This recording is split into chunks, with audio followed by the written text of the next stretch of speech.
Good morning, good afternoon, everyone. Welcome to this webinar, which is both a knowledge sharing webinar and a consultation. It's a bit of a hybrid format on integrating 21st century skills in teaching and learning, policies and practices. In the coming 2 hours, we hope both to learn and hear from wonderful experiences across our network and Asia Pacific, but also exchange and discuss where the priorities of different member countries and member institutions are in terms of integrating 21st centuries in teaching and learning policies and practices. For those that do not know me, my name is Soumaya Marnouj. I am the focal point of the NEQMAP Secretariat. I'm here with colleagues Job, Victoria, Hitomi, and Margaret, who you will hear from very soon. But before giving the floor to Margaret, I will walk you very quickly through our program for today, which will include first welcoming remarks on behalf of UNESCO, and then one first setting the scene presentation by Dr. Claire Souclar that some of you are familiar with from ACER. And then we will move to the knowledge sharing sessions, where we'll hear from two experiences and promising practices, one from Pakistan, from the Aga Khan University Examination Board, and the other from the Philippines. We will then have a short Q&A, and we would move to our breaking group discussions. We will, before the breaking group discussions, we'll explain a little bit more how this will go. Some reminders and housekeeping. Please kindly make sure that you're signed in and rename yourself according to the model on the screen. This would allow us to identify you more easily when we give you the floor during the breakout discussions and during the Q&A. As you might have noticed, this webinar is recorded, and we may take some screenshots throughout for our communication purposes. If you do not want your image to be on this screenshot, please feel free to turn off your camera. That is absolutely fine. But we do encourage you to keep your camera on, especially if you are taking the floor, and mute your mic during the whole session, but unmute when you speak. You will find these files at the end in the NEQMAP Knowledge Portal. There will not be a break during these 2 hours, as we have quite a packed agenda, but do please feel free to eat and drink whenever, and you can take a break if need be. Throughout the sessions, please feel free to put any questions you have for the speakers in the chat, and we will pick those up during the Q&A session. At the end of this webinar, there will be a short survey for us to improve on our knowledge sharing webinars.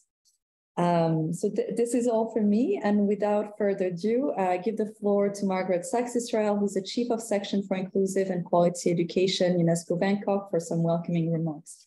Margaret, the floor is yours. Thank you very much, Soumaya.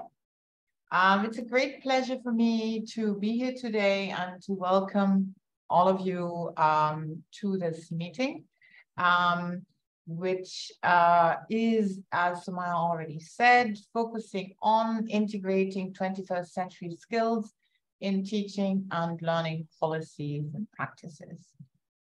So we know that in recent years, many countries in Asia Pacific have been embarking on reforms of their curriculum frameworks, but also their assessment frameworks, in an effort to improve the relevance and quality of learning.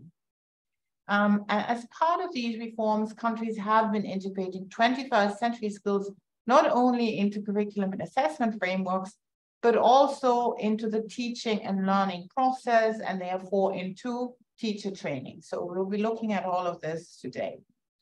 The importance of rethinking the contents of education and, in this perspective, of 21st century skills in the curriculum has been highlighted, as you know, in the United Nations Secretary General's vision statement for TESS, in which he really underlined the need for rethinking the content of education. That is a major part of his statement. But I also would like to mention and remind you that previous to TESS and at the regional level, the whole Asian Pacific level, the deliberations of the second Asian Pacific Regional Education Ministers Conference, APREMC2 in short, which was held in June 2022 in Bangkok, led to the Bangkok Statement 2022, which was adopted by 29 ministers and vice ministers and also numerous education stakeholders. So in that statement, there is a very important part which looks at the need and recognizes the rethinking and redesigning of curriculum as one of the major things that countries will have to do to recover from COVID-19, but also going forward towards a transformation of their education system. So there are policy recommendations in the statement already at the regional level that were undertaken before TESS. Let me also recall that over the past 10 years, NEQMAP has worked on promoting the assessment of 21st century skills through several interesting research and capacity building projects, such as, for example, and let me cite, assessment of transversal competencies, policies, practice, and current tools in the Asia-Pacific region, and developing strategic plans for an aligned approach to 21st century skills integration. If you do not have these publications, we can put them in the chat. We can put the links in the chat for you to look at concretely. And this is just to name a few of the work undertaken by NEQMAP. So NEQMAP's work on 21st century skills are integrated in the UNESCO Bangkok framework for transversal competencies, which outlines the skills, the attitudes, and the values that are associated with 5 competency domains, namely critical and innovative thinking, interpersonal skills, intrapersonal skills, global citizenship, media, and information literacy, but also other domains, including physical health and religious values. Now then, in recent years, NEQMAP placed more attention on particular subset of skills identified in the framework, including collaboration, I have 4 of them: collaboration, creative thinking, critical thinking, and problem solving. So the decision of emphasizing these skills was based on their frequent appearance in national curricula throughout the Asia Pacific, as well as an abundance of research and well-defined explanations of the components of these 4 competencies and skills. Now, the goal of this webinar is to take stock of where we are today with integrating 21st century competencies in curricula and the effective teaching and learning practices, and also to identify countries' needs and showcase promising practices in the Asia-Pacific region. We also very much would like you to come up with ideas where you would like us to take this work moving forward. I also would like to use this opportunity to recall that in March of this year, NEQMAP is celebrating its 10th anniversary. So I really would like to take this opportunity to thank the NEQMAP steering group members for their guidance and active engagement throughout these years. And last but not least, I'd like to thank everyone here today for joining us, and I wish you a very successful and productive meeting. Thank you. Thank you very much, Margaret, for this welcoming and reminded us of the global call for rethinking curriculum and how 21st centuries fit within that global agenda. Now I give the floor to Dr. Claire Suklar, who is a senior research fellow at the Australian Council for Educational Research Dr. Escolar will guide us through the most recent thinking around the integration of 21st century skills in teaching and learning, and some case studies and promising examples from the Asia Pacific. Claire, the floor is yours. Thanks, Suma. I'll just share my slides. So, as introduced, I'm Dr. Claire Schooler from ACER, and a lot of the work we've been doing over the last 8 years is centered around integration and assessing essential learning skills. I have met many of you before through the various workshops that we've been running regionally, so it's a pleasure to see some of you again, and lovely to meet those who I have not yet had the chance to meet. We know very much about the problem, the changes in the workforce, the skills that are in demand, and therefore the impacts that ultimately that has on education and what we need to do to prepare our students for progressing through school effectively and efficiently, and then what we produce in terms of our students and our learners. This graph I've been presenting for a really long time, and recently realized how old it actually was, given that it actually only goes up to 2011. So the problem has been an ongoing one for some time, but we are making substantial progress in trying to solve it. In trying to solve the problem, though, we've almost created some new problems for ourselves. One of those problems is that we are incredibly ambitious, regionally and globally, about what we can actually achieve. We have a large list of skills that we are wanting to incorporate and integrate into the school systems, but we really can't do it all effectively and efficiently all at once. And that is the reality of it. We're talking about training teachers, understanding skills, finding new pedagogies, assessing skills, and ensuring that learners develop these in a meaningful way. That's a lot of work to take on. So what we've been trying to do is identify what are in fact actually the key essential skills that we can focus on, a narrower set of skills that will ultimately have a positive impact in development overall. Another problem that we created for ourselves is language and terminology. So different education systems, even different schools within a country are using different terminology to essentially say the same thing. And at some point, we got a little bit hung up on identifying a framework and having that framework present, but not really actually ensuring that that filters down to the grassroots level where it's really important. So that connection between having a policy, having a framework, but having the teachers understand the skills isn't really being connected enough. So a lot of the work we've been doing is at that grassroots level in the classroom to excel teachers and students' understanding about what the skills are and what they look like in the classroom. So we identified 3 key needs. The first one, of course, is to actually understand what are the essential skills and how do we define them in a consistent way. Or one of our main priorities is to actually grow the skills, develop the skills in students. So knowing what these skills look like at different levels of ability or proficiency is incredibly important. And finally, and a lot of the work we've been doing through NEQMAP and regionally is to ensure there's actually alignment. Typically, if things aren't assessed, they're not identified as necessarily being of importance. So we need to ensure that not only are the skills assessed, but they're being taught and they're in line with the existing curriculum learning outcomes. So we can have harmony across the education system and we can ensure that they're integrated in a sustainable way. So in order to meet these 3 demands, we identified these 6 skills of what we are saying as essential critical importance. So we have critical thinking, creative thinking, collaboration or social skills, emotional development, citizenship, and self-regulation.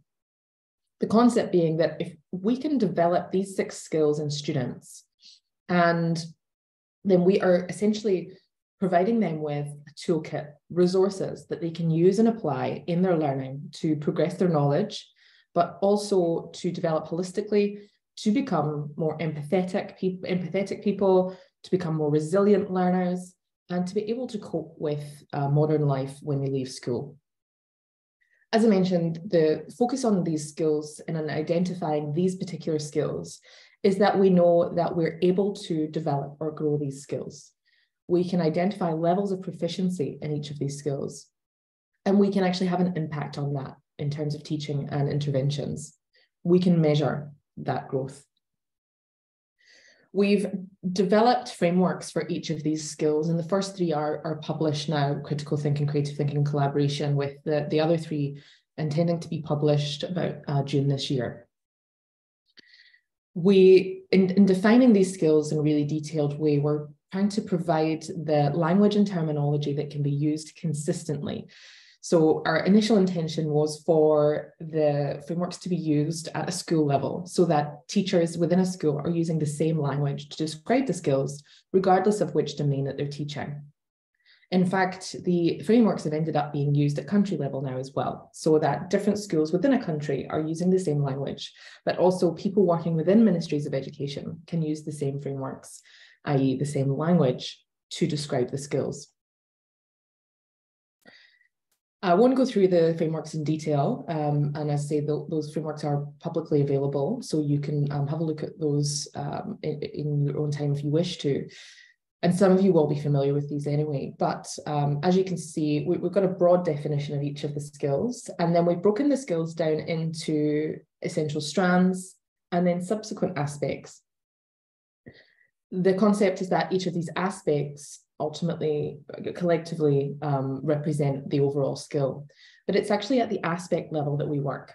So instead of going into a classroom and saying, we're going to teach critical thinking, we actually focus on the aspects. So today we might be teaching students how to identify patterns or make connections. And tomorrow we might teach students how they can better justify arguments that they pose or make with one another. And by breaking the skill down like this into manageable bite-sized chunks, the teachers can really focus on those essential aspects, maybe one or two at a time, until they get a sense and an understanding of how these skills play out in the classroom. But we also, so that's from a pedagogical perspective, but we can also think about these from a curriculum perspective.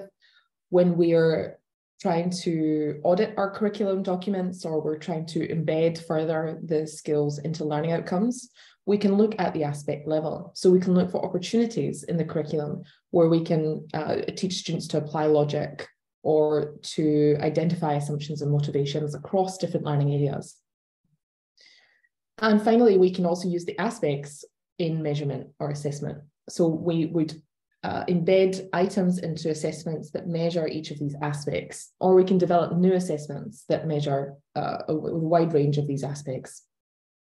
So frameworks used across assessment, development, curriculum development, and teaching and pedagogy.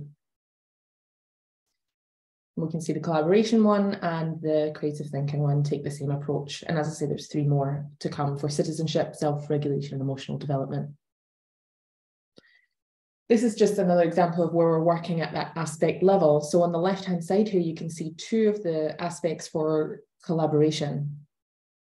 And at the curriculum level, I've just taken the Australian curriculum because I had it to hand here, but we've done this with a number of countries now. Where you take directly out of the curriculum the learning outcomes that align with that particular aspect. So we can see participating in the group. In the Australian curriculum, there is a specific learning outcome that talks about working in groups and teams for group investigations and projects. Then we can take the assessment criteria directly from our frameworks, which has the learning, the skill development levels or learning progressions, levels of proficiency. And we can actually look at what students would be doing if they're demonstrating that skill at a low level, a mid-level, and a high level. And then finally, and this is what we're primarily working on at the moment to build this up a bit more, is the teaching strategies. So what do we actually do to move students from that lower level, more emerging into that higher level? What are the types of things as a teacher that we can do to progress that student? As I say, we've worked with a number of countries. We've worked with many of you before. We've worked with over 30 countries now to share these frameworks and identify ways for countries to engage with them. We deliberately made them very general and not contextualized in a particular language, culture, or country. And the feedback we've had from a number of countries so far who are using them is very positive in the sense that they are applicable. Notwithstanding, in some countries, we've made minor tweaks to the language that we use so that they can be aligned more concretely with the existing policies and practice in that country. But largely speaking, they can be used readily as they are. A lot of the work we've done with NEQMAP at the moment, and a couple of years ago we ran a series of workshops regionally, was on this alignment. And some of you will be familiar with this framework for 21st century skills alignment that we developed. And there's three key steps that we're identifying as a need before even commencing with the alignment. And that's to establish a core strategy team. So a team to work with the intention of integrating the skills further into your education system. And then revisiting mission and vision statements. For some countries, the policy around 21st century skills was either developed some time ago or developed simultaneously to developing resources. So it's really great to go back and revisit that with lessons learned and see if the mission and vision statements are still sound and still reflect. And finally, adopting skill developments and frameworks. And the reporting back we had from a number of countries was that this is the point at which most are at, identifying those skills of importance and identifying frameworks such as ours that you can use that will really drive that connection between the policy level and the classroom level. And then each of these components, of course, curriculum, assessment, and teaching, then we need to look at what the priorities are, what has been done so far in terms of these activities, and what you prioritize to do next. You can see in total across the three components, there's 10 priorities to work through. And with the number of countries a couple of years ago, we got to the point of having a strategic plan that outlines which of these key 10 steps are of most critical importance. We also worked with a number of countries to do a bit of a curriculum audit. This is an example from the Australian curriculum. I think it's slightly outdated now, but the sentiment is the same, in that by auditing the curriculum for the particular skills of interest, we can get a bit of a landscape as to how much they're integrated at present. So you can see down the left-hand side here, we've got the 7 key general capabilities that are identified in Australia. And along the top, we have the key learning domains that we have in our curriculum. And the red colour, the darker the red, the more prevalence there are of the skills being evident in the curriculum learning outcomes. And the blue, the darker the blue, the less so. So for example, we can't see much of ICT capability in quite a number of different subjects. In fact, most of those subjects are blue, with the exception of media, arts, and digital technologies. But we can see a lot of creative and critical thinking being present in almost all of the learning outcomes, with the exception of maths and science. So the first approach to using this auditing is to get a sense of the landscape. The second is for decision-making purposes. So you can use this to identify where your gaps are and work towards filling those gaps. I want to note that there isn't a specific intention that you would expect to see at any point all of these red. In fact, you may be pretty comfortable with the fact that, you know, there aren't ICT capabilities specifically outlined in health and physical education, for example. That might not be necessary. We're not necessarily advocating that all the skills need to be in all the subjects, or they need to be equally represented in all subjects. And in fact, we know that some skills are more amenable to being taught and assessed in particular curriculum areas. But the idea here is that they should be integrated more across a wider range of subjects. And so this is a tool and a process that can really help with doing that. A lot of the work beyond the curriculum has been focusing on assessing. This is one of our creative thinking items. We've developed 2 sets of assessments now internally. We've also contributed a lot to national assessment tests for different countries, or regional assessments like the IELTS and CPLN and so forth.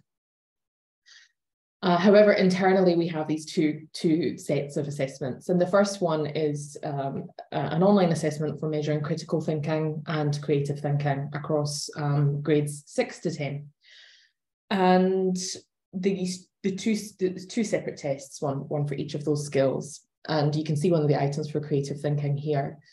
And so what we're getting a sense of here is how students are, they're domain general in the sense that they're not requiring any subject matter knowledge. And so we're getting a true sense of students' creative and critical thinking skills by administering these assessments to them. And as you can see here, they map onto the frameworks. So we're looking at the second strand of creative thinking, which was experimentation, and the second aspect in that strand, which was manipulating ideas. Similarly, you can see an example of a critical thinking item in the test here. This one where students need to be thinking about identifying patterns and making connections between different stimuli. This is something that they do in English, it's something they do in science. It's a really common and necessary skill for the students to have.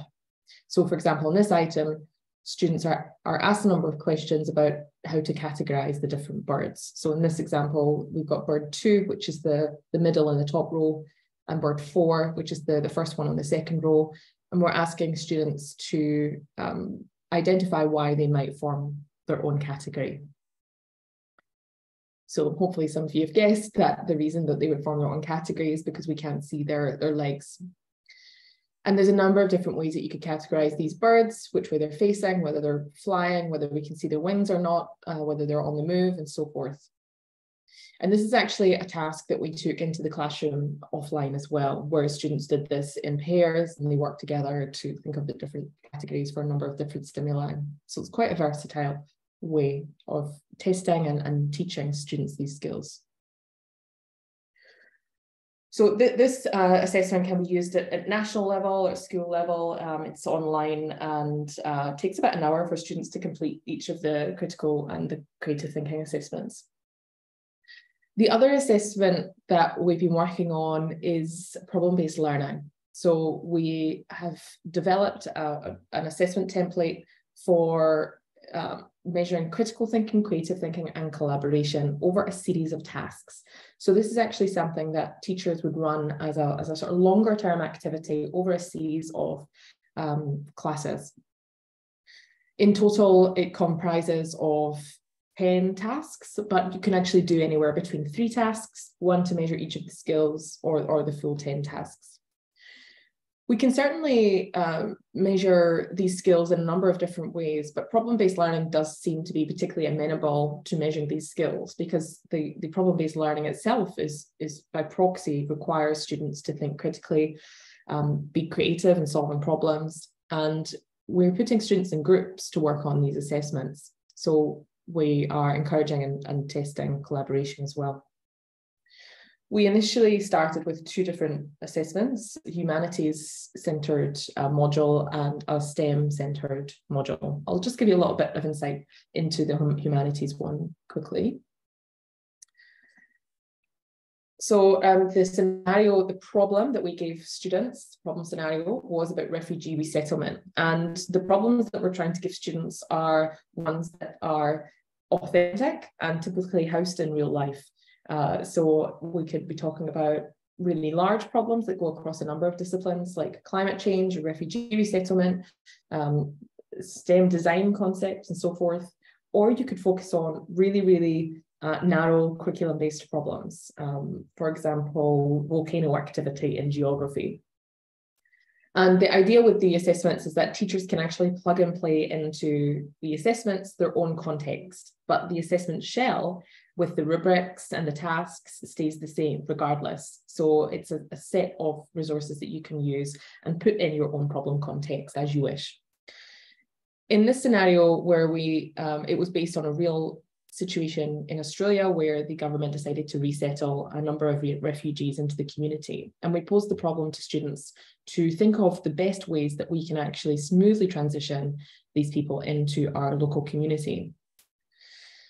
This is a set of 10 tasks, but I wouldn't expect you to read through all of these. But just to give you an idea, students are provided with the background materials to the problem to situate their thinking around the problem itself. And then they're asked to analyze opinion pieces of people in the community. So people in the community have asked a number of questions to the research team, and the student is asked to critically analyze these opinion pieces. So we can see one of the opinion pieces at the top here, and this person, Victoria, is saying that, you know, by having people come to the country that have been exposed to war, might have some sort of impact on our community. What we're really asking students to do here is to critically analyze Victoria's opinion on this matter. So what is her main concern? And obviously there's different assumptions, motivations, and bias that can be inherent in some of these opinion pieces. And we really want students to actually be able to tell the difference between fact and opinion. And of course, identify bias in people's opinion. So we have a generic rubric for all of these items that can be applied to any context in which we choose. And then of course, we've got example responses from the specific item itself. So students would score very poorly if they are quite vague in the response or irrelevant, or they're talking about referring to the reputation of the community based on their opinion piece. They might score partial marks, so a score of 1, if they think about, if they're insinuating that refugees might actually create or cause a war when they come to Australia. It's not quite right. That's not quite what Victoria was saying, but there's some of that intention in the section. And then finally, what Victoria was actually saying was that she's thinking about the safety of the community and if there's any plausible danger. So students would get full marks for that.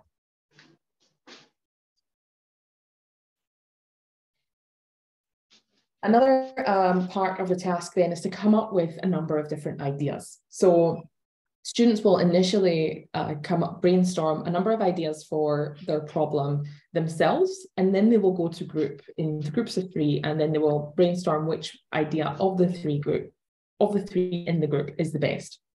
We can see a couple of student examples here, and I'll just quickly tell you how we're marking these.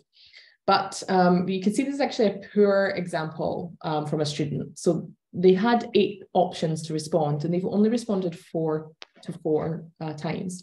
So in our rubric, in our framework, sorry, one of the aspects is the number of ideas. So they would only get partial marks for this because they've only got 4 out of 8 ideas. Another aspect in the framework is the range of ideas. So in this case, we can actually see all 4 ideas are about the provision of resources. We're giving the refugees something: money, fruit, clothes, education passes. Well, there's not much of a range here. It's all the same sort of thing. There's also a limited perspective. It's also just about the refugees. There's no sense of talking about other people in the community here. The other criteria is novelty. None of these are particularly novel. They're all things that grade 6 to 10 students would, and this in fact was a grade 8 student. So it's all things that a grade 8 student might be exposed to already. It's nothing beyond their scope. The ideas also need to be fit for purpose, but some of these ideas are a little bit naive in the sense that they're not going to solve the general problem. Giving refugees a piece of fruit is not going to solve their resettlement into a new country. And there's a lack of detail. They've thought of these ideas like giving them $80, but they haven't really elaborated on what the $80 is intended to do or why. Sorry, I'm just speeding up a bit for time, but you can see a better example here from student B, where in fact they've filled out all 8 ideas, even if some of them are similar. So they'll get full marks for having 8 ideas. In terms of range of ideas, there's actually more diverse range. There's a bit of a variation. It's not just about the refugees. It's actually about what other people in the community might do. Similarly, from that angle, perspective taking would get quite a lot of marks here, because they're thinking about the needs of the refugees as well as a community. For this first idea, for example, they've suggested having a welcome party and everybody donating some provisions to help get the refugees started off. So it's more of a community perspective than just the refugees. And finally, at least one of the ideas was quite novel, for the community to come together and explain what they've been through and create a bit of an awareness about what's happening throughout the world. So for a grade 8 student, we thought that was particularly novel. And they're fit for purpose. These ideas about sort of medium-term housing would actually have quite a large impact on the problem. And of course, that idea 7 has been really well elaborated. They're saying why they're going to do some of these things and not just the ideas themselves. So hopefully you can see how we're using the aspects in the framework as an assessment in a particular assessment context. We also give the students different roles which have different resources attached to them, so they can actually undertake different parts of the assessment individually and then come back together. We are taking all of the data from all of these assessments and generating them back into the learning progressions so that we have evidence-based learning progressions, so that we know exactly what different levels of the skill look like. So what you're seeing here is our item person map from our statistical analysis. On the left with the X's, that's students, and on the right with the numbers, that's the items in our assessment. And all I've done here is just take all those items in our assessment and put them back under the relevant columns where they map onto that initial framework that I outlined. So we can see that we're measuring 4 different aspects in this particular assessment. And what's interesting about this is you can see the cluster of the items and where they fall. So the lower down, the easier these items are. And the higher up, the harder the items are. So lower down, that means fewer students, lower down means that more students are doing these things. They're easier. And the higher up means less students are doing them, or they're doing them less frequently. Therefore, they're harder. So this is telling us a lot about the aspects in the framework, because we can see, and we actually hypothesized that communicating with others would be a fairly easy skill for students to do. But we only hypothesized that. With our assessment data, we can actually now see that that is in fact the case. We have some evidence to support our hypothesis. All of the items in that first column, the light blue, are closer to the bottom end. Lots of students are doing it. They're communicating with others. At that higher end with the darker blue, we're seeing a lot of the items are quite high up, and one in particular, 32.2, is very, very high. It means almost no students are actually doing this. And that's maintaining shared understanding. That's the point of working together, where you get a bit stuck and you might need to redistribute roles and responsibilities. You might need to think of a different way to solve the problem. You might need to come back and revisit what your ultimate goal or approach was. And students at this level are finding that very hard to do. They would probably just settle on a less than optimal solution and finish the task. Or they would have to get in some support from educators to help them resolve differences. So ultimately, we take all of that assessment data information and we've generated it into learning progressions with the idea that these are now observable behaviours that teachers can see in the classroom.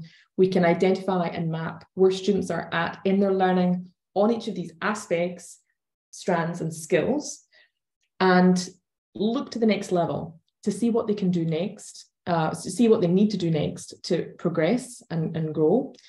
And then, of course, monitor that growth and see whether they're moving up within and across the different levels over different times. So we have teachers administering these assessments at the beginning of the school year, the middle of the school year, and the end of the school year with different problem contexts so that we can see the progress. We've also made student-friendly versions of the progressions. I won't get into it now, but one of our major drivers for integrating the skills is around student metacognition. So being really explicit with the students that they are learning these skills and what different levels of ability looks like in the skills. So students being familiar with those frameworks as much as teachers are. And students can then really take some responsibility and agency for their learning of the skills as well as knowledge. And they can self-report and monitor, as well as have peers report and monitor, particularly during collaboration tasks, so that they have some advocacy for where they're at in terms of learning the skills themselves. I think I'm running out of time, but we've got quite a lot of information. Just give me a shout, Samaya, if I'm done. But we've got quite a... That's right enough. Yeah. We've got quite a lot of information now about the skills, some of which is written up in the framework documents. But you know, we can see, for example, which of those aspects are more complicated for students to do. Therefore, maybe what we need to help teachers teach more, and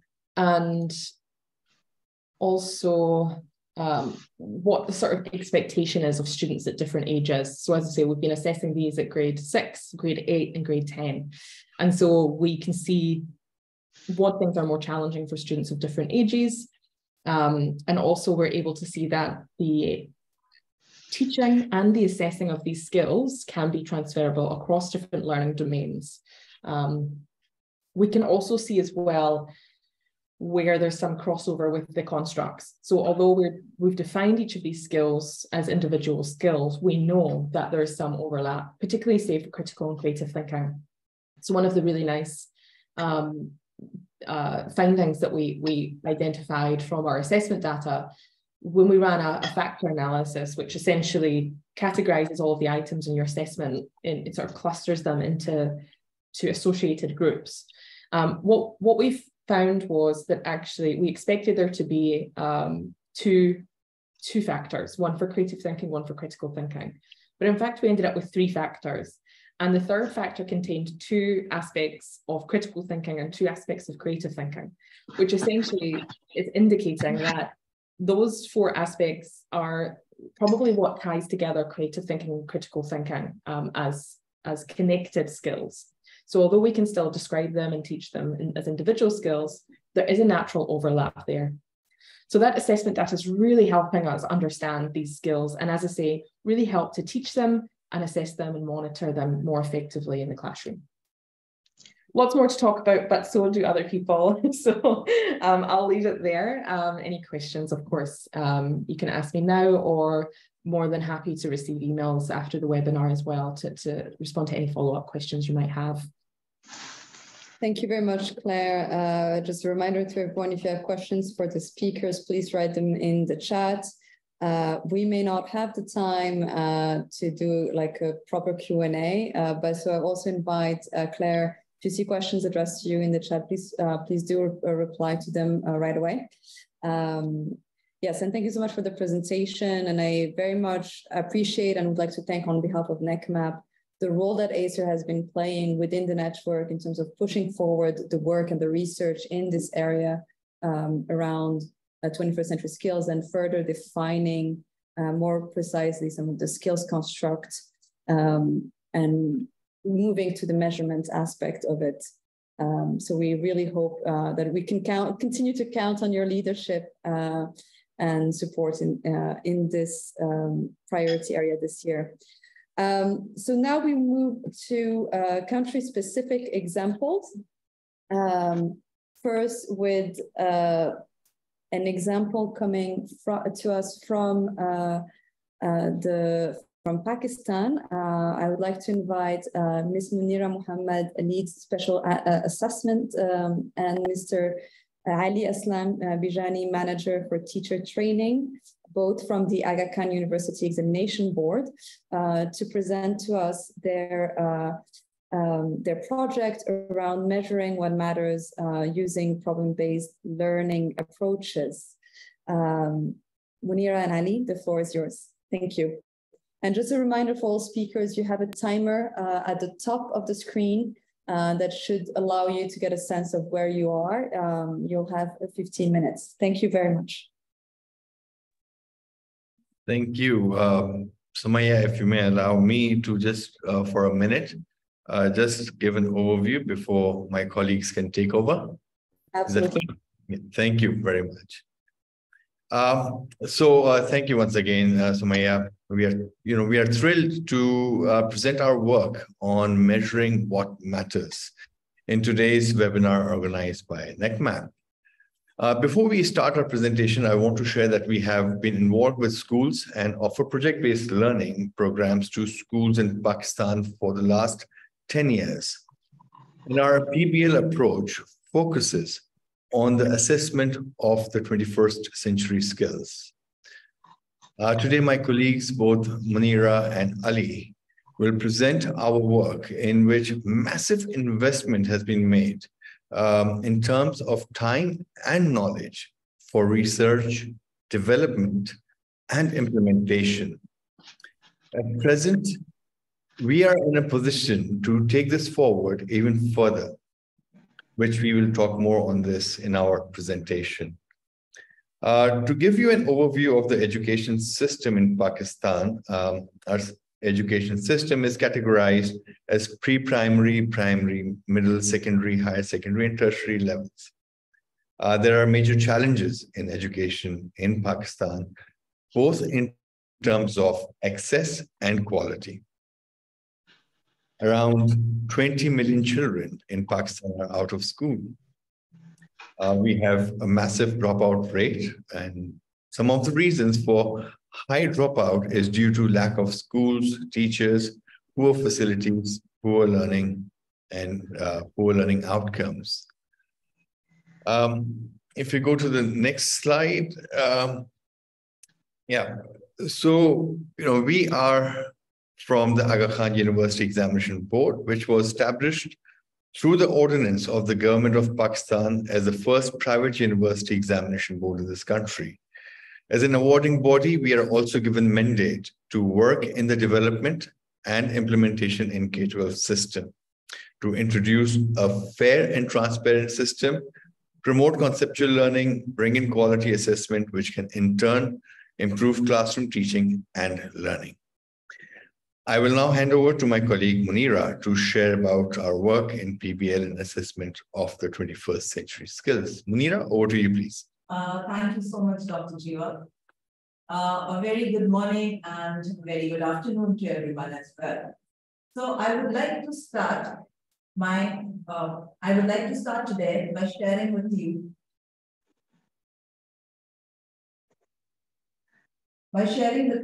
why and how we started our work in PBL and assessment of the 21st century skills. It's been over a decade when we questioned ourselves that why classroom teaching and learning is focused on acquisition of knowledge only, while the cognitive, psychomotor, and affective domains are left out from the classroom teaching, learning, and assessment. The million-dollar question that was raised in our group was, is there an effective platform through which students are able to demonstrate these domains, which are significant components of a curriculum? Through multiple brainstorming sessions, we realized that the most effective platform is probably project-based learning.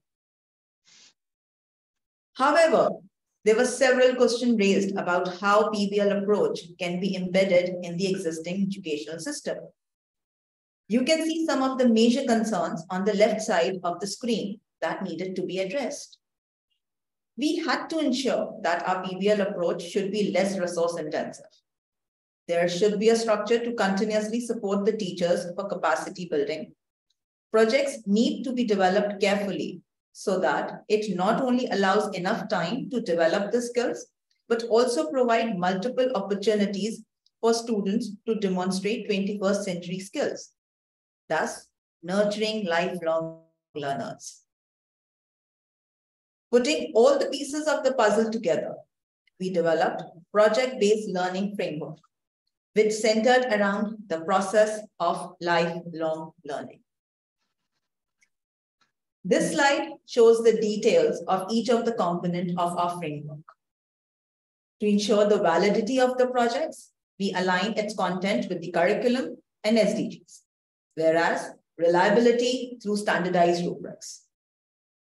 Process-oriented projects are designed to provide students with opportunities of trial and error, with continuous cognitive stimulation to demonstrate their skills. Interdisciplinary approach is adopted by integrating at least 2 or more than 2 subjects, as this approach helps prepare students for the kinds of complex, multifaceted problems they are likely to face in real life. The projects are designed to be student-centric, and guidelines are given to the teachers to be facilitators, providing necessary scaffolding. Multiple opportunities of assessment is integrated throughout the project.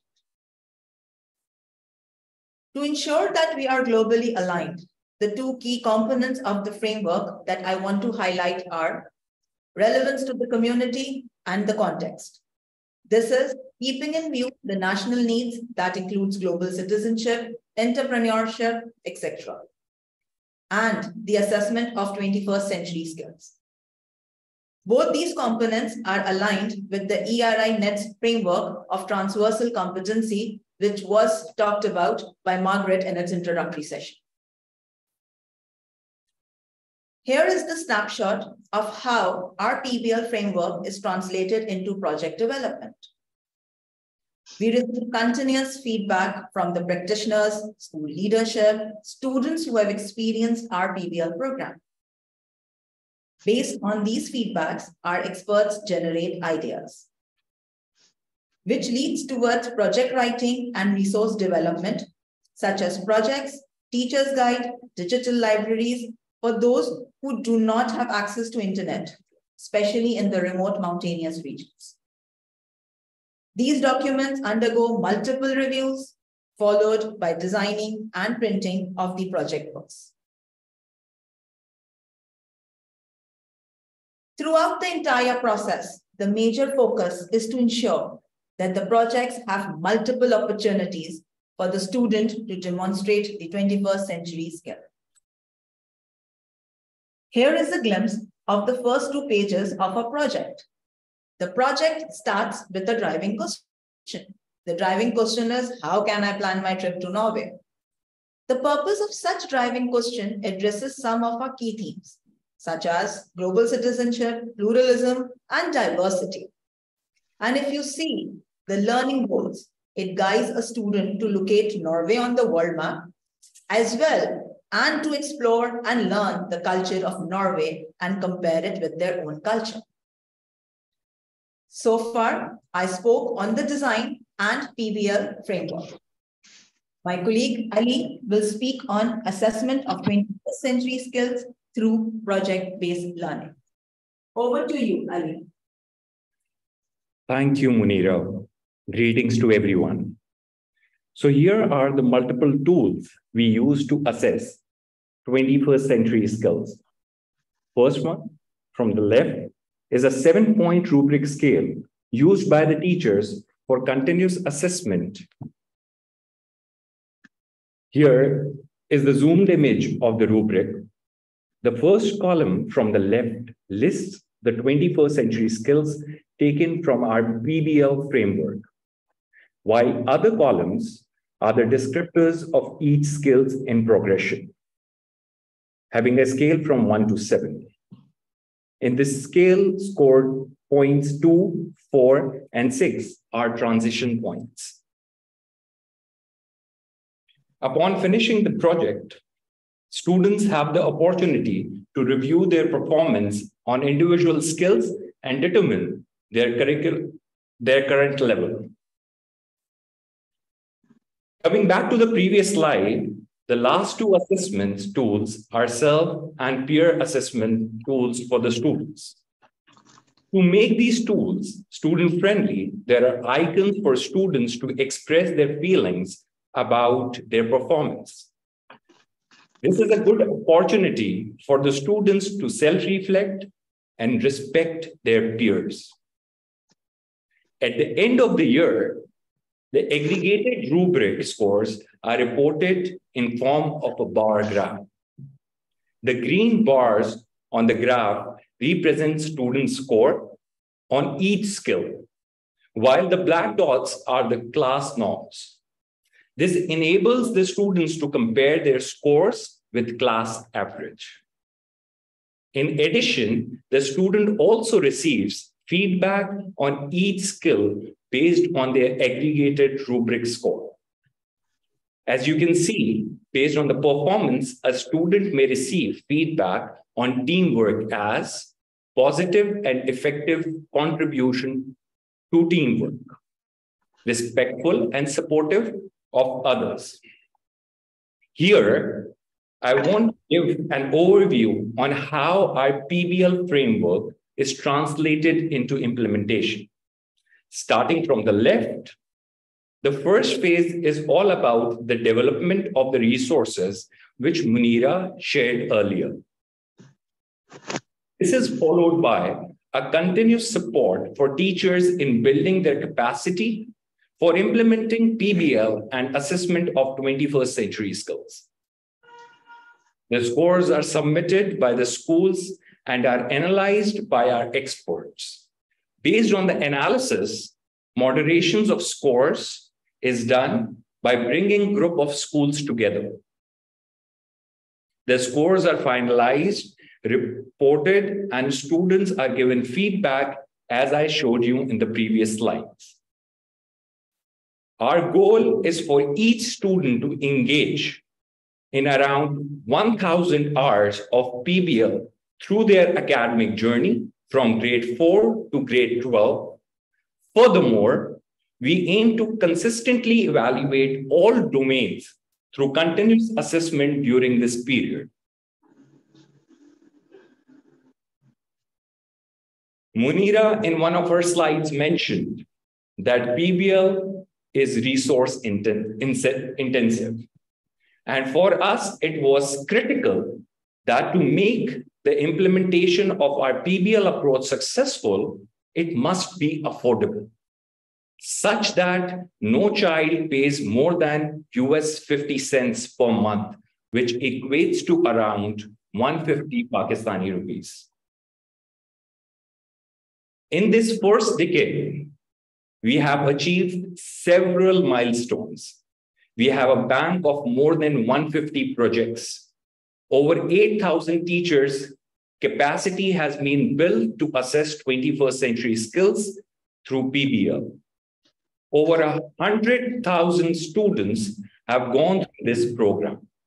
In addition to this, public sectors have started implementing this program in government schools. NGOs are collaborating with us to further enrich our resources, such as developing projects on life-saving skills. We are really pleased to partner with a higher education institution that has adopted our PBL framework as gold standard in one of the modules of their pre-service teachers education qualification. Going forward, we are introducing PBL for grade 4 and 5 this year. While in grade 9, 10, 11, and 12, we are introducing PBL approach for sciences and non-sciences practicals. This will lead towards authentic assessment, thus moving away from traditional one-time assessment approach. Finally, we would like to acknowledge to all who contributed and participated.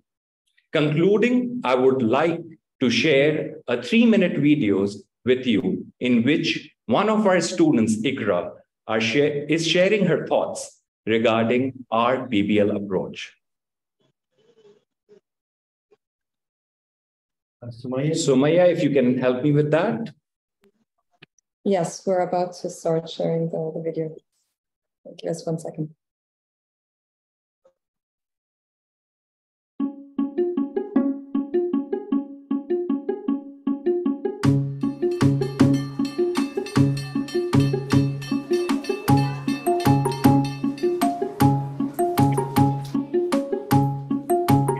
My name is Ikra. I'm in grade 6. I'm in DG Model High School, Danyor. Coming to school is the point of learning new things. Because if you learn the same old thing again and again and again and again in the school, it'll seem old to you. It's like eating some ice cream and there's no sugar or any kind of flavor in it. It doesn't taste good. Like, just like that, if you don't learn new things, it doesn't feel good too. MSP is a middle school program for middle schoolers.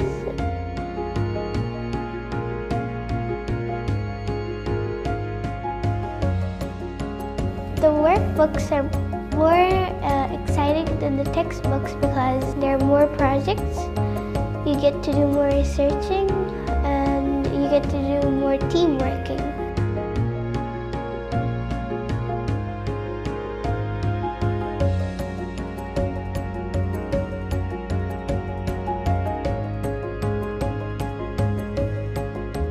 I learned about the distilled water in MSP project. We made 4 setups and we put 2 of them on the roof and 2 of them in the laboratory. When we brought the 2 from the roof, the beakers inside, they were filled with distilled water. And that was cool because when I read about it, it said that you need to boil the water and then condense it into a clean container. That's it. But then when we did it, it was more clear and I understood more than the activity than I did from the book. Teamwork, it helps your project to be the best because mixing different people's ideas, it's good because, you know, when you mix all the ideas up, you get one good big idea because everyone had come into it and shared their ideas. Do it like this, do it like that. It'll look nicer, it'll be nicer. Everyone's showing their opinions and it got beautiful.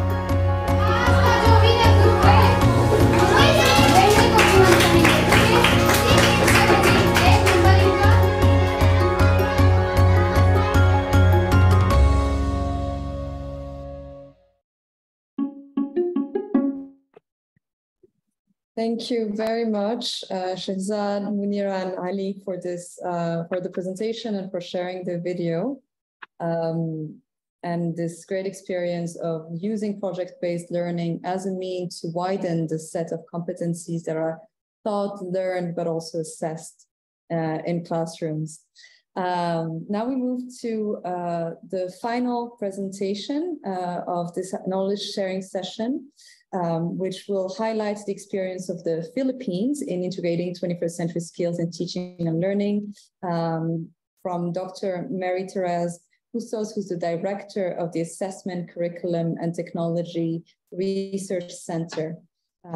Therese, the floor is yours. Thank you very much. Thank you very much. Thank you for having me. I hope you're able to hear. So I'm going to share my slides now. So this particular presentation talks about what we have been doing in the Philippines. And I think it focuses more on the challenges that we have been trying to address. First, the things that I will be reporting on is actually a representative of work done by the government of the Philippines with the department, with the Department of Education in particular. We have been working with them as a center. Our center is a partnership between 2 universities, the University of the Philippines and the University of Melbourne. So just an overview. So we are an archipelago composed of 7,640 islands. Approximately, there are 113 million people in my country. And basic education has this, you will have kindergarten, elementary school, junior high school, and senior high school. Altogether, there are roughly 28 million learners.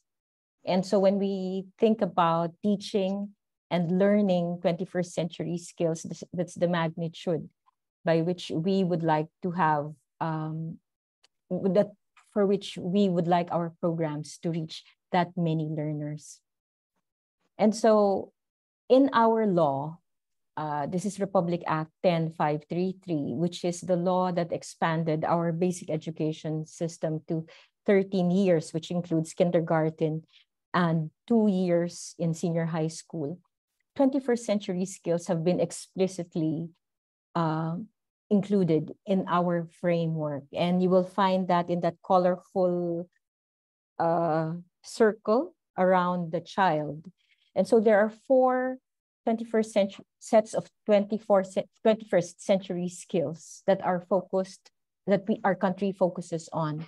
So you will find it under information, media, and technology skills, learning and innovation skills, communication skills, life and career skills. And so as the country was trying to think about how do we assess 21st century skills, what framework will we use, the contributing frameworks that were the basis for our framework came from UNESCO, OECD, Partnerships 21, the European Union, as well as the assessment and teaching of 21st century skills of the Assessment Research Center of the University of Melbourne. I think what was very important in this push for teaching, learning, and assessing 21st century skills was the move of our former Undersecretary for Curriculum and Instruction, Dina Ocampo, who said that the way we assess will affect the way we teach. And so if we are to change the way we assess, then that will now spur change in the field, hoping, of course, that our teachers will change the way that they teach. And so we have this assessment cube. Probably some of you are familiar, you have seen this already. In our system, we do have 4 key stages. You have kinder to 3rd grade, grades 4 to 6, grades 7 to 10, as well as grades 11 to 12. And we do have the different subject areas on top. And so what happened was that we were looking at how 21st century skills were embedded in our curriculum. Okay, so like in science, so how will critical thinking skills be demonstrated by students? And so we started with an initial audit. In fact, there were like 3 phases of this audit. Again, prior to that particular law, there were talks already about 21st century skills in the curriculum. However, because of this move to assess 21st century skills, then we had to backtrack, do an initial audit of the curriculum. And so you will find that the identified sets of 21st century skills would be found here on the leftmost column. And then the specialists then had to go over the different curricula and learning materials under the different subject areas and to identify which were related to some skills that were being taught in those subject areas. And so what we found was that originally there were like 4 major sets of skills, as I did mention: communication, information, media, technology, learning and innovation, and life and career skills. So that was the initial formulation. But we found that there were a lot of overlaps. And so our framework, our 21st century skill assessment framework, now looks like this. So there are 3 major sets of skills that when you put together would influence life and career. And so this is what we had. So we have 3 major sets of skills, and all put together would lead to life and career skills. But note the red dots. The red dots are the only ones that we are assessing as a country. Yes, there are 3 major strands, and under each of these would be sub-strands. So there's a total of 7 identified strands. And the reasons for the choice of these sub-skills and these strands would be the teachability, learnability of these skills, as well as their measurability. And so the challenge was to be able to distinguish which of these are skills versus personal characteristics. And this was actually one of the reasons why we had to separate this from life and career, when we noticed that many of the life and career skills were actually more like personal characteristics rather than actual skills that could be taught or learned or even measured. And so another challenge was looking at discrete skills versus the embedded ones that were embedded in content. As I've mentioned, in my country, we looked at the different subject areas as to where they integrated 21st century skills, and being able to distinguish the skills from content was a challenge too. And so beginning 2017, in our National Achievement Test, these are the 21st century skills that have been assessed. So the National Achievement Test is administered using paper pen tests. In 2021, we had a small subset that took the test using computers. But these are the three major sets of skills: problem solving, and under which you have there the sub-skills, information literacy, and critical thinking. Now, we did face some challenges. Number one, we had difficulty defining what 21st century skills were. Yes, this was featured in the law, but the articulation was not very clear. And so teachers in the field had difficulty distinguishing which is 21st century skills and which would be content. And so even in the documents that we reviewed before, the articulation about 21st century skills was not very consistent. And so there was a need to be very clear, consistent, and comprehensive about what 21st century skills really are. And so hopefully with that clearer articulation, there would be better pre-service and in-service training, as well as materials related to 21st century skills development. And so that was what we saw back in 2016. And then the Department of Education came up with policy guidelines on the K-12 basic education program in 2019. And following the advice and recommendations back then, so they defined better and described better 21st century skills.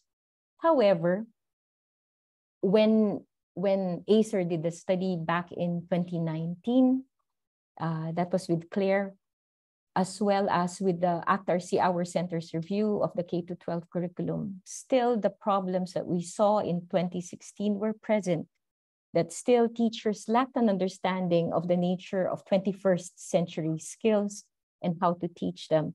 So there was a preference of content over 21st century skills. And so instead of being very intentional about teaching 21st century skills, what was happened was that they just look for like opportunities to teach it. It's more, so it just happens without having or finding this clearly in the plans that teachers prepared. We also found that still within the different offices, within the Department of Education and in the schools, the understanding about 21st century skills still varied. And so ultimately, you will find that our students, based on the National Achievement Test, and even in the international large-scale assessments that we participated in, that our students are not developing 21st century skills to the level that we are expecting them.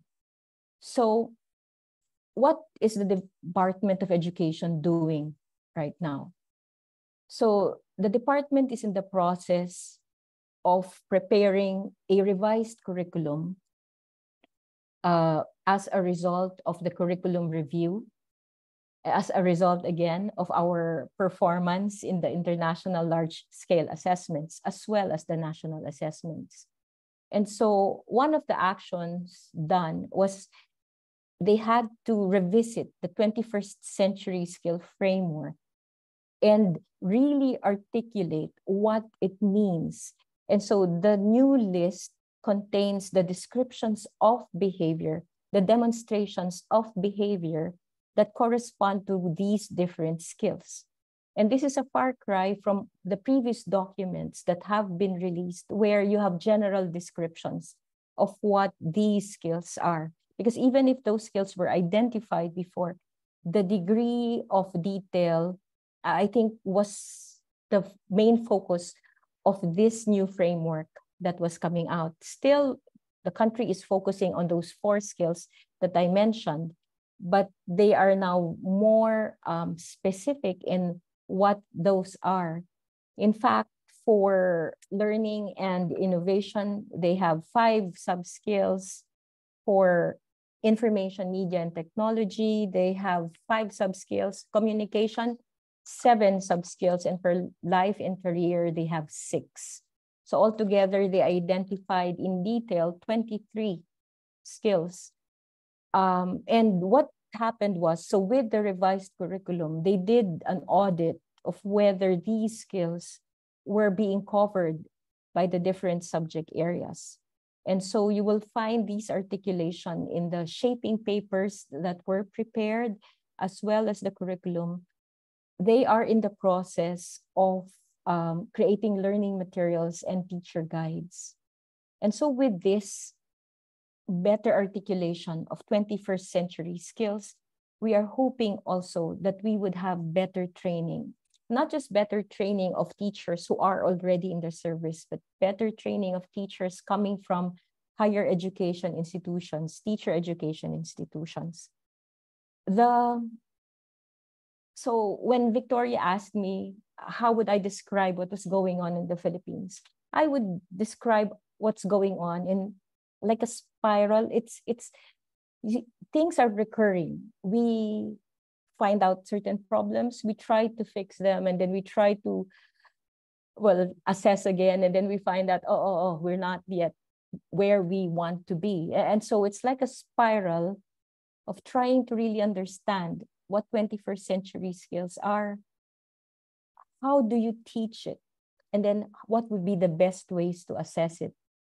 There's some talk about assessing the other sub-skills under those areas.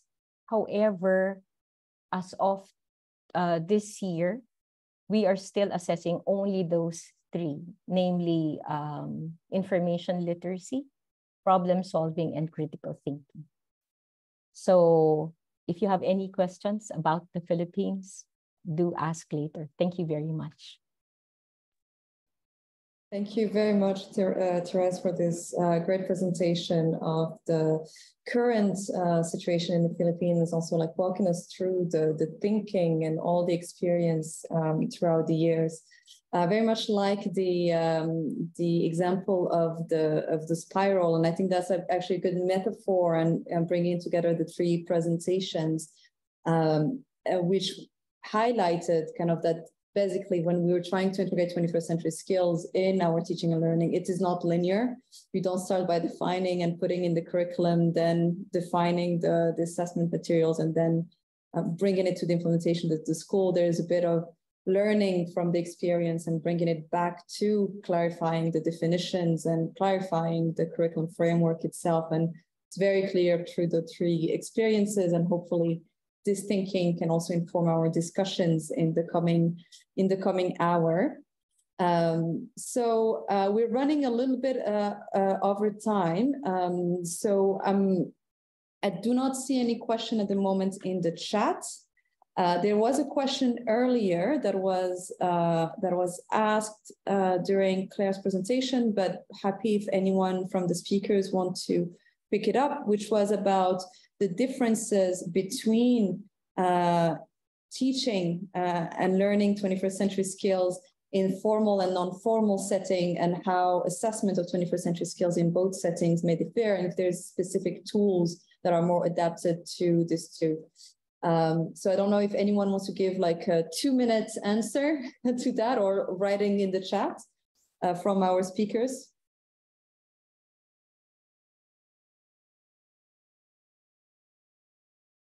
Or Phil, who had actually started answering this question in the chat as well. I'm sorry, Phil, to put you on the spot. No, that's but if okay. you want to... That's okay. No, what I was referring there too clearly, it's the ecosystem. So it's not just the classroom and the curriculum, but also around the school. It's around the school as well as around the community, and the parents have a perspective about capabilities, sports coaches outside of school, or students are involved in church or religious, whatever the religious denomination might be, or in youth groups. There are going to be observations of their abilities and their capabilities, and the importance is to capture that so that we get a full picture of the young person. Now, to do that, involves engagement with those particular members of the ecosystem and articulating what the observations that you are looking for and how that might be demonstrated. So there's a bit of work that's involved in that, but what it enables you with a learner profile is to capture the full nature of what a young person can do, rather than simply be based on the observations or the assessments undertaken in a classroom under certain circumstances. Thank you. Yes, definitely the learner profile, engaging like the broader community and ecosystem, as you phrase it, a way of capturing a more comprehensive and holistic view of what the learner can do. Claire? There's some good work taking place in this area. Yes, Claire, do you want to add anything? The question was asked while you were presenting, so I think it was addressed to you. Yeah, no, that's fine. Yeah, look, I think Phil summed it up really nicely already, and I think I would just make a connection back to the frameworks I presented, and that I know Therese has frameworks in the Philippines for those skills too. And you know, I mentioned that these provide a concrete set of terminology and words that teachers can use in the school to communicate with each other, but they can also communicate with students and parents external to the school. You're using the same language, and I think that's one of the major problems that we've had in terms of making substantial progress so far, is that we're using words interchangeably, or we're using different words to say the same thing. And so to start off by using a common set of words and language, we're all on the same page when we're describing improvement or development in these areas. We're using similar terminology to describe that. And so that goes beyond the school grounds, it goes into the community. I mean, taking the whole premise of exploring and developing these skills in the first place, the whole point is that they don't just transfer across learning areas, but they transfer outside of school. You know, we're developing students to be better citizens of the world when they leave school. So these skills should be transferring beyond school and into the real world. So making those connections as early as possible is a really great way to go. These are life skills as well as learning skills. They're going to make us better people, and you know, especially what we've experienced in the last couple of years, things like critical thinking and working out how to solve problems and engaging with as a citizen in the community are all, you know, increasingly important for you know, being active and aware in life. Similarly, when we're thinking about problems, if we provide those problem scenarios that are more authentic and are more real world orientated, then students are going to be more motivated and engaged, you know, to interact with those problems and be able to see the application of solving those in a more concrete way than giving them some abstract problem to solve that they wouldn't necessarily find interesting. Thank you very much, Claire. Yes, very much so. And I just also wanted to add that in a way, it might seem counterintuitive, but in a way, integrating 21st century skills, once they're like clearly defined, and you have a clear definition of what it is that you're measuring, in a way it might be easier to do it also in non-formal education, because it is something that is also new in school, in formal education. So it's not that the formal education has already put it like into practice. So there's a bit more malleability, and also the way we assess is not only through paper-based, as the example from our colleagues from Pakistan showed. It's a wider set of assessments and learning experiences, and clearly that go beyond the school. So on that, we will finish this first session, and then we will now move to the consultation bit of this webinar. So as I was saying at the start of the webinar, the goal of this session is, of course, to share experience, but it's also to take stock for us as a network of where we are, what are the needs, and how can we as a network support each other into advancing the integration of 21st century skills in teaching and learning. So to do so, we shared with all of you a questionnaire a couple of weeks ago. Thank you to all of those that answered. It's slide 84 for my colleague who is trying to locate that. Thank you. And so thank you to all of you that took the time to fill in the questionnaire. We had about 30 responses.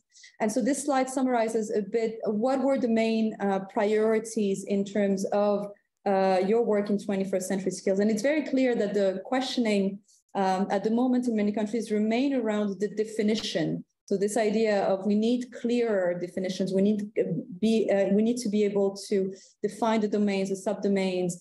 And I think it is also from the nature of our network, which is about assessment. So the idea of measuring, you cannot measure what you cannot clearly define. It's very clear that it's a top priority. The question around alignment and also reviewing and auditing the 21st century skills within the curriculum. So this idea of, again, of like spiral, of a spiral view, but there's also questions and prioritizing around the implementation bit. And as we saw during the discussion, the two are not separated.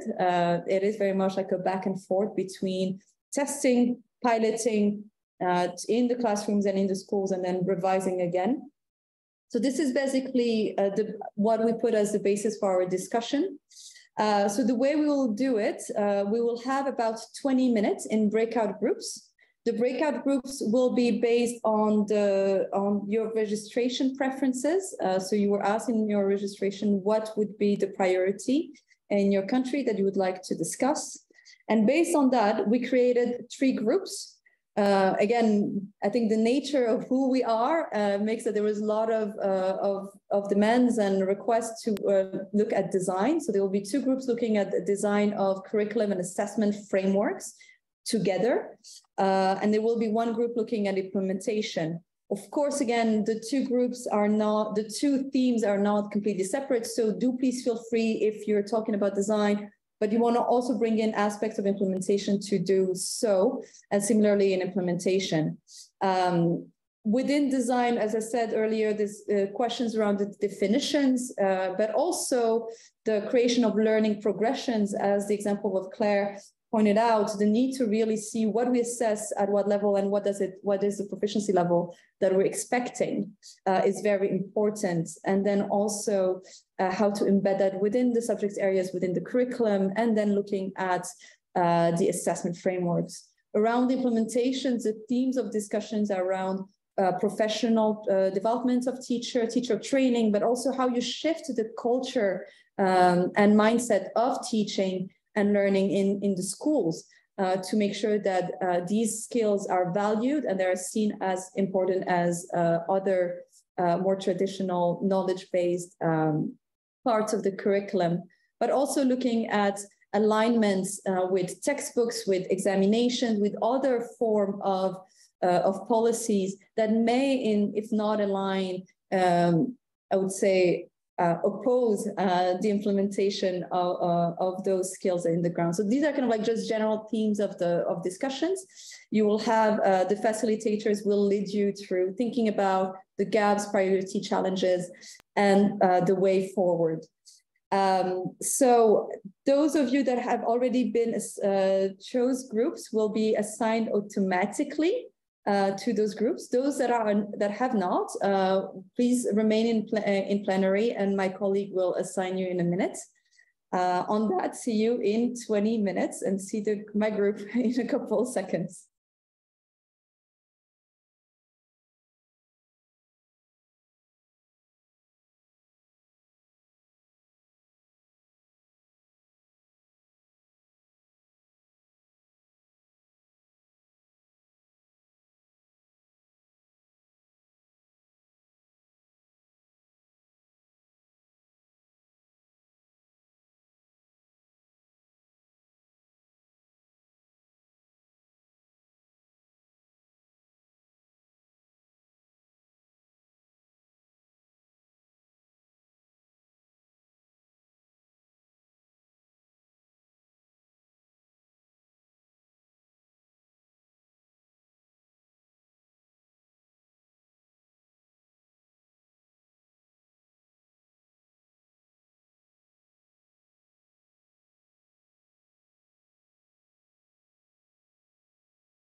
Mm.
Mm.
Mm. Mm. Mm. Mm. Thank you very much, Sanam. Now, I mean, you mentioned different challenges faced in it. So there, I would say, like, if we can group them, there's the challenge in terms of the perception and the mind shift that needs to be happening at all level, but in terms of it being costly, the timing, alignment with the curriculum.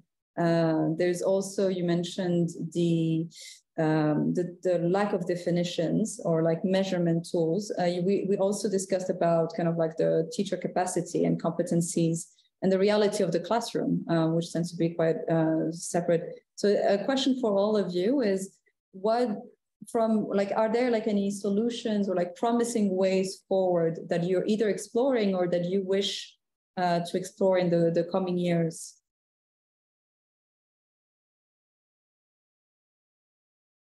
Open question.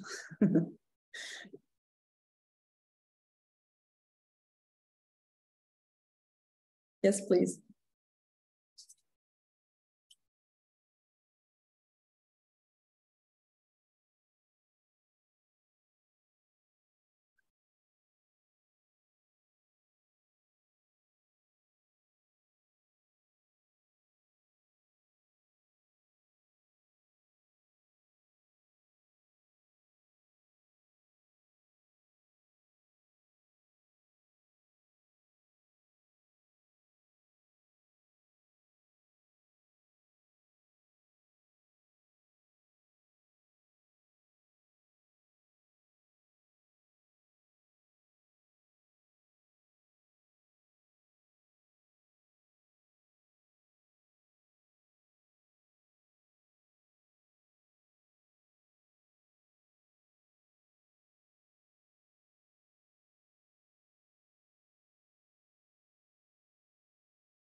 So identifying almost kind of champions of the new model, or like piloting schools.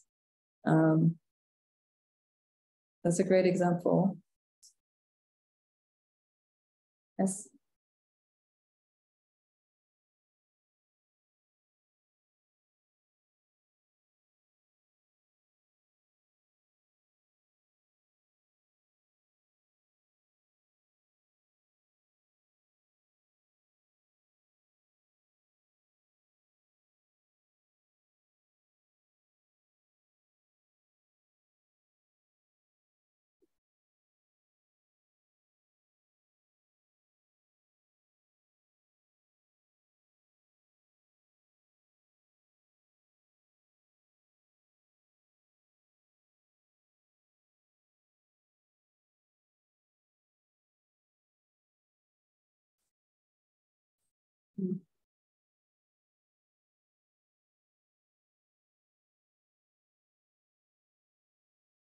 Thank you.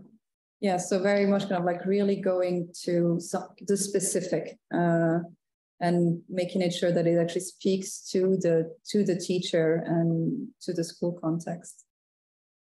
Does anyone else, maybe someone who hasn't spoken yet, want to share any thoughts? We have 2.5 minutes left before we're brought us back in plenary.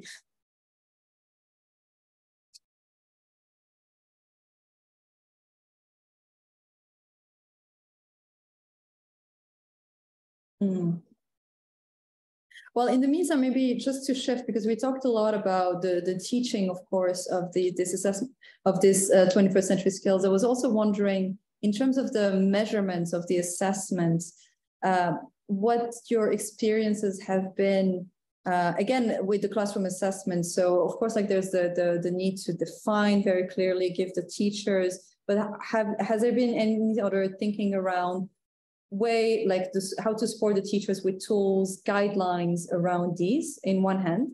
And then another question is, how do you do with your exams? I mean, how do you make sure that the exams, which the auto signal that the teacher gets, are aligned with the purpose and the vision of the broader, like widening basically the competencies that we value? So sorry, 2 questions in one. Pick the one you want to answer, or both.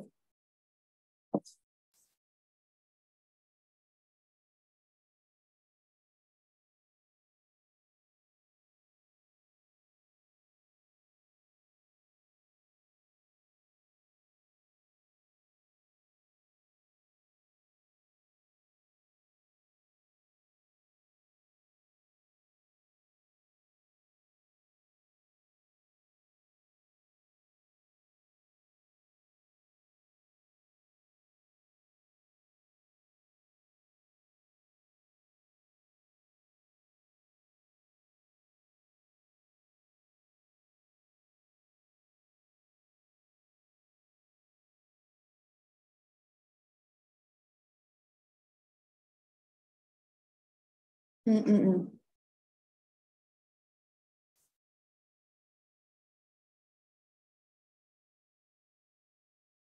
Mm-mm.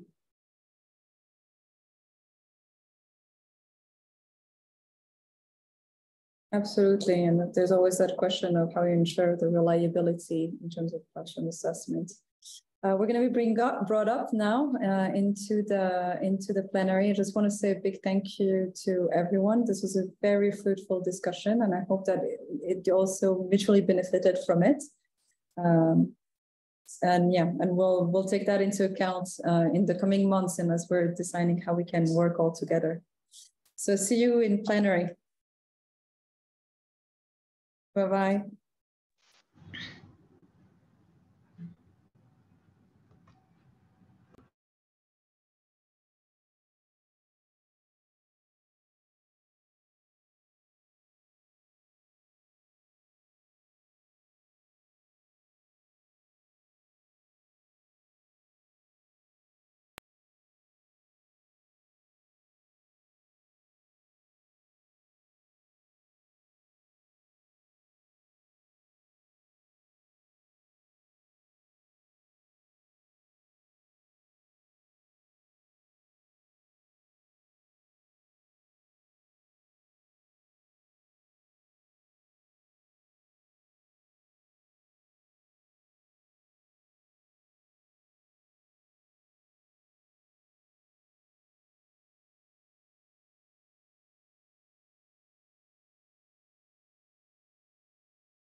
Welcome back, everyone, to plenary. I hope everyone had a fruitful discussion and that different perspectives were brought together into the discussion.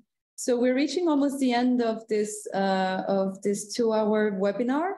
I just want to ask if anyone wants to take the floor at the moment. We'll take 2 different people to just kind of like summarize your main takeaway from the breakout discussions, but also from the presentations from the knowledge sharing session. If anyone wants to share any thoughts from that or from their own experience, you can raise your hand so that we can identify you.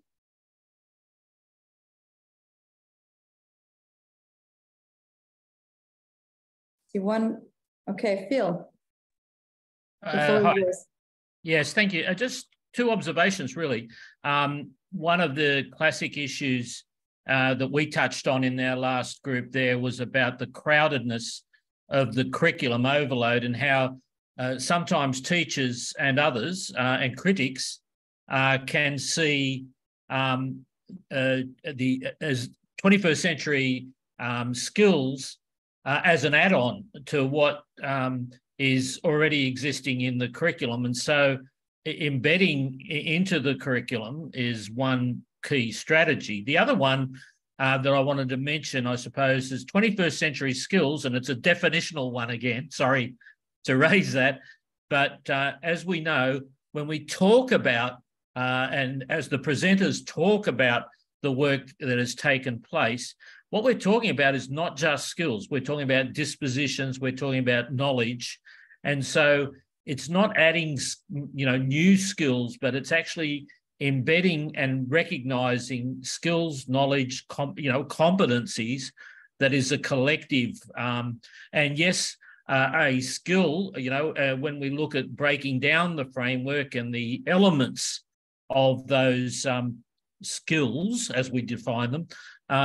what we find there are attitudes within there are beliefs, there are dispositions, if you like, there's a knowledge base there as well.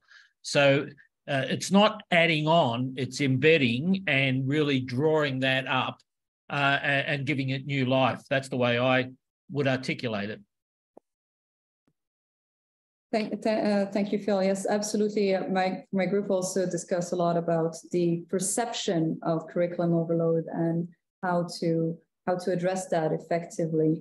And the point around the terminology was also brought up around, well, the only way to actually move forward is to have the most concrete and clear definitions of what we're talking about at the atomic level. I think Priyanka from Acer India brought up this idea that it needs to really go to the atomic level. I also want to point out Claire's presentation, who actually talked about learning skills, which I think is also extremely helpful in defining the nature of the skills we were talking about in terms of when we mentioned just 21st century skills as a broad umbrella. Any other thoughts from anyone at this stage? I just wanted to add on to that, and this actually adds on to Phil's comment as well, that when we talk with teachers, and not just in Australia, teachers globally, when we get them inside the frameworks and the definitions, they say, oh, we're already doing that. And we hear that a lot. We're already doing it, but I never considered that to be critical thinking, or I never would have connected that behavior in the classroom, that demonstration of behavior with something that is aligned with creative thinking or collaborating well. And it just really helps bring a level of explicitness to the skills that we're focusing on. And it really is about emphasizing those skills and identifying really amenable opportunities and time points in the existing practice and curriculum to have the opportunity to emphasize those more. So yes, it's not about just adding on and trying to make things more challenging and more complex. And I think in our group also, we talked about having the space and the time to do some of these things. And just, I think, the overcrowded curriculum is not helping in a number of countries where, a large part of the pedagogy, for example, with critical thinking is asking students why they think a certain way and asking them to justify. And those type of pedagogical strategies to draw out the critical thinking requires some conversation between the teacher and the student, or between students. It requires the space and time for them to actually think and reflect. And we're not always provided the opportunity to have those activities to be undertaken, but there's already a lot there. It's already happening. It's just about connecting what is happening with those skill definitions more clearly, and as we say, emphasizing them and bringing them to the fore a little bit more. So there's a bit more balance between the knowledge and the skills being taught. Absolutely. I mean, the teachers have been as part of the experience teaching those and transmitting those skills. But yeah, I think also, given who we have around the table, which is around assessment, I think that is also the role of kind of the measurement and the definition is also valuing and making it more explicit. So it's given more value within our systems. So I think we can, that's the discussion seemed to be very rich from my group and the group we heard from, and we hope that it will be very helpful to us in terms of defining further where we want to take our work collectively as a network in the coming year. So we're reaching the end of this webinar. I want to give the floor again to Margaret to close up and wrap up this webinar. Thank you very much to everyone. Thank you very much to everyone. And I would like to start by saying that I think it was much too short. I think we just started a conversation and a reflection, and it's very exciting and very important also in the work we are all doing and the work that UNESCO is doing right now. Also as a follow-up, as I said in the beginning, on TESS, which has really put the highlight and the spotlight once again on the importance of rethinking the content of education and making it relevant. So what we have seen in the presentations, a very rich two presentations, or actually three, that first of all, at the country level, we've seen through the two examples from Pakistan and the Philippines, how countries have successfully embedded 21st century skills in the curriculum, and the whole discussion and reflection that was very interesting on how you then drill down on what you would actually focus on, because the scope can be very large in terms of what kind of skills could be part of that. And then also, as we saw, countries then really deciding to focus on some of them, which I think is very important. It's also important for our work moving forward. We also saw a very interesting example on how it could be implemented very concretely through the example of Pakistan, how it could actually reach the classroom, but also through the discussions we saw that there is still a gap and a lack and a challenge in terms of really taking it effectively to the classroom. And it was said by many participants that we really need to ensure that pre and in-service teacher training is reinforced to really ensure that teachers do start by understanding what these 21st century skills are, how they can be taught, for which they would need tools and guidance, and that also we then are able to assess successfully if learners have actually acquired these skills. Very interesting measurement frameworks were presented by Claire and also by the Philippines on how this could be done. So we do have the tools, but I think what is still weak is really the implementation level. We know all of that.